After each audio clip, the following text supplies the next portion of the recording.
that's gone fine for 4 more. The man is very wide out at fine leg. The dimensions of the ground here at Cardiff require some thinking from the captain to try and get his men in the right place. But if the bowlers don't oblige by bowling to the field, then it becomes difficult. Yeah, an issue Shai Hope had at the Edgbaston only a couple of days ago. She won the other foot here today in Cardiff. West Indies have been good so far. Lovely through the offside this time. Stacey Carty has been in good form, didn't get runs in the opening ODI, but has been in red hot form before that. Yeah, and one of the differences, when you miss your line or your length at this level, normally batters will cash in. However, now the batters are in, made some good shots. Say that bad a delivery. But when you're in and set, footwork moving well.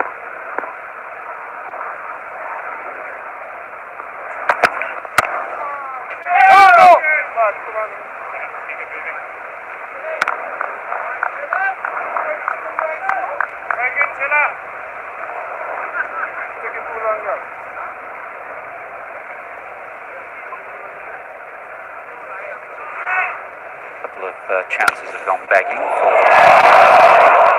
Stacey Carty. First of all, put down by Ben Duckett in a second slip, and then Brown and King, the same man. He's got to grow a yard. Ben Duckett grow foot or something. Do you see that wonderful photo at the end of the Zimbabwe test where he was next to Blessing Muzarabani and they posed next to each other, 6'8", Blessing Muzarabani and Duckett, and Duckett had Blessing's pads on, Blessing had Duckett's pads on. They were holding each other's gear. I'm sure he will thank the photographer for that. I remember over the years photos that have done the rounds, particularly in county cricket. I don't know if you remember Will Jefferson and James Taylor standing beside each other. I think they played alongside each other, Leicestershire maybe at the same time. Wide called. Photo was taken in good spirits. Duckett beaming alongside Blessing Muzarabani.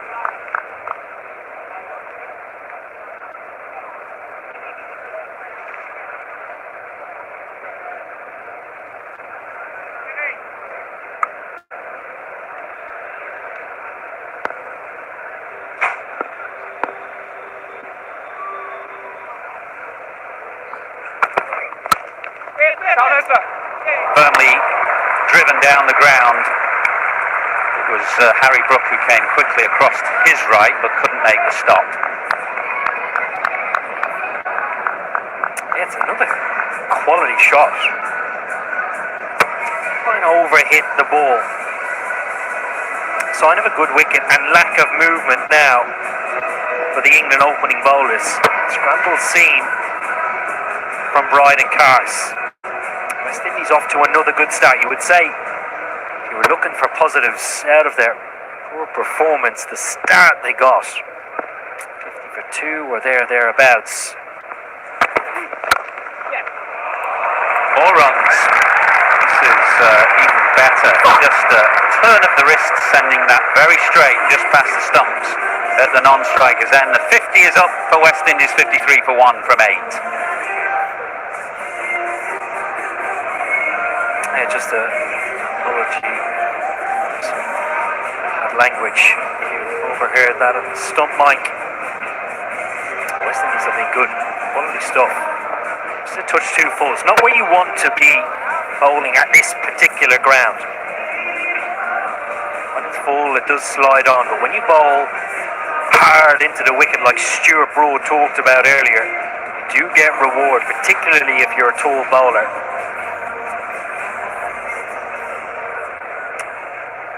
That's what they will be talking about now. And naturally, you would say Matthew Potts would err on the fuller side, particularly while this new ball, if it's doing anything, remember new ball at both ends, so can't get a gauge from the cars over. Just the one slip, they've gone with Ringfield, sweepers on both sides.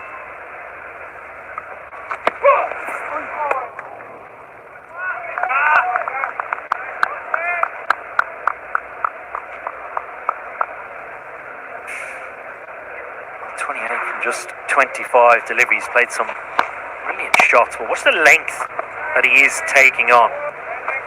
Hasn't gone off after it from ball one.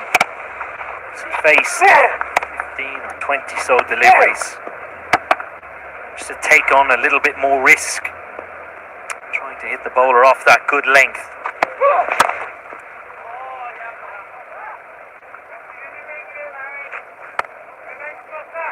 It's exactly what you want to try and do at the international level. Good bowlers, don't try and put them under pressure. They will just hammer away on a good length.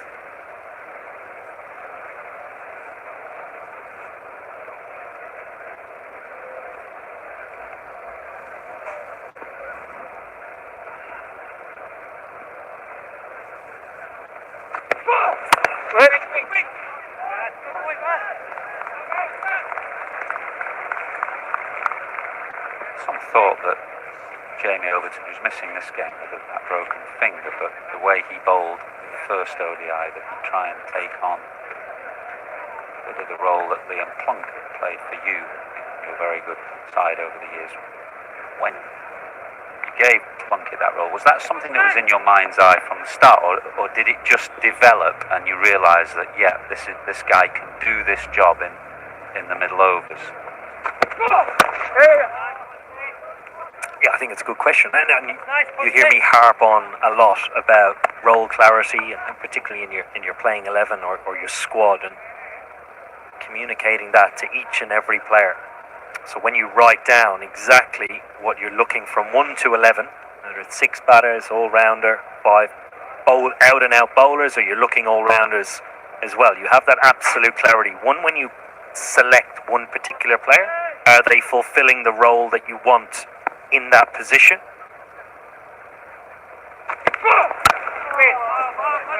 And is it one of their strengths?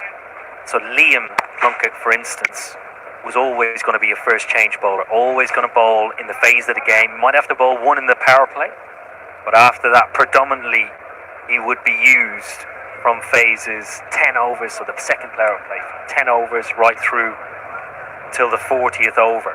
Very rarely would he bowl 45 to 50, and then with the consistency that he has in that role. So yes, you can put the field back, might have catches in front of the wicket. This particular ground, he was so effective. Extra bit of height, variation with cross seam and cutters. Doing exactly that, the odd ball seam up. 9 done, 54 for 1.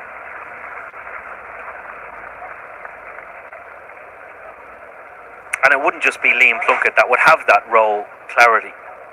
Each player you would try, that you brought in, you would preferably, their strength would be the first position that you put them in. Over the course of captains that you hear about, particularly in the national team, always trying to fit people in wherever they could. So didn't necessarily have the best number 3 in the country batting at number 3. Might have been at 6 where the spot was available. And the same with bowlers.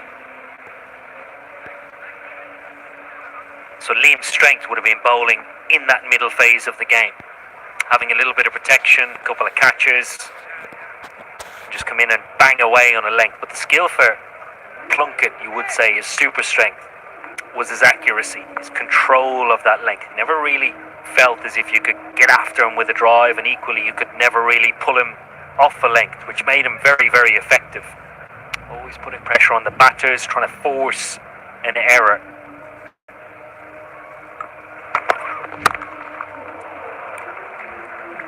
Cover now for Brydon Carse out at deep cover. And do you see in Jamie Overton similar qualities that might enable him to take up that role on a more permanent basis? Yeah, potentially. When I look at Jamie Overton as a bowler, look at immediately at his strength. So he's an extra bit more pace, possibly pace that Liam Plunkett had earlier in his career, opposed to later. Similar height. the delivery position would be.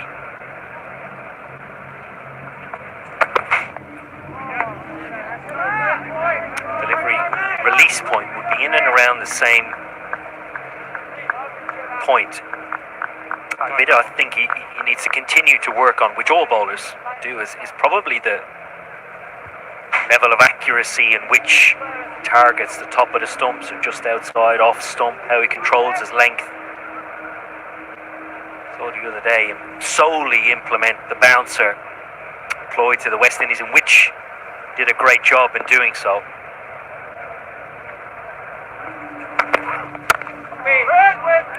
I also think it's very difficult to do when you only have 3 out-and-out seamers, because you come on to bowl during any phase of a one-day game, and it is the short ball planning.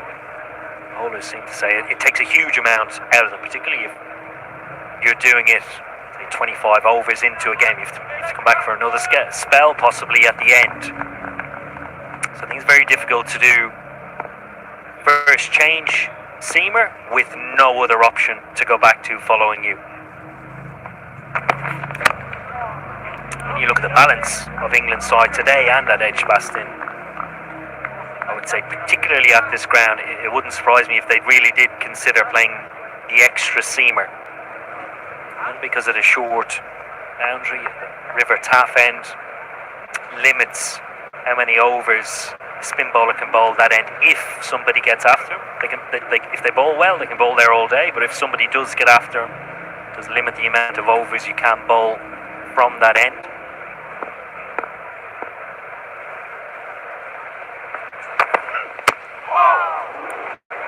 Side edge. One of the unsung heroes of your team, really, wasn't he, Liam Plunkett? Every team has those players who maybe go under the radar a bit more than some others, but are absolutely indispensable to the functioning of a successful unit. Probably shouldn't say this given we're 2 batters, but that's normally the case with bowlers, isn't it? Unless you do something attractive or easy on the eye with the ball, you do something simple, people don't tend to reward it. Too true. Over in the States at the moment, Liam Plunkett.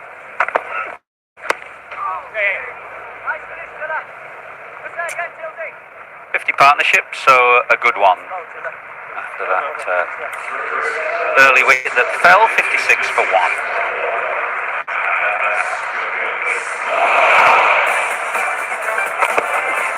Well, 6 down, 5 50 is pair. They played well. Half chances, duck it to his right, and then duck it, tipping one over the bar. Manipulate length and line initially, and then King, and then some wonderful shots. Look at ease down the ground. Shows batters getting into a good position, a nice balance. Foundation set for the West Indies. Power play 2 when the fielding restrictions do change.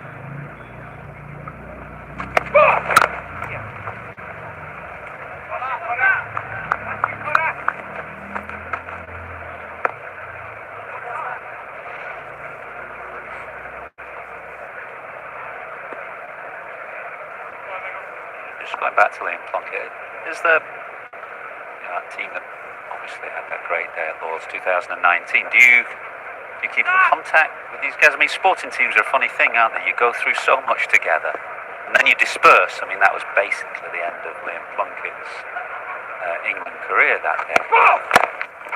But certainly, my memory of, or my experience of perhaps Lancashire teams that I played in, is that you don't really see the guys that you played with very often. But then when you do see them, it's like time just disappears, and all the old jokes come back.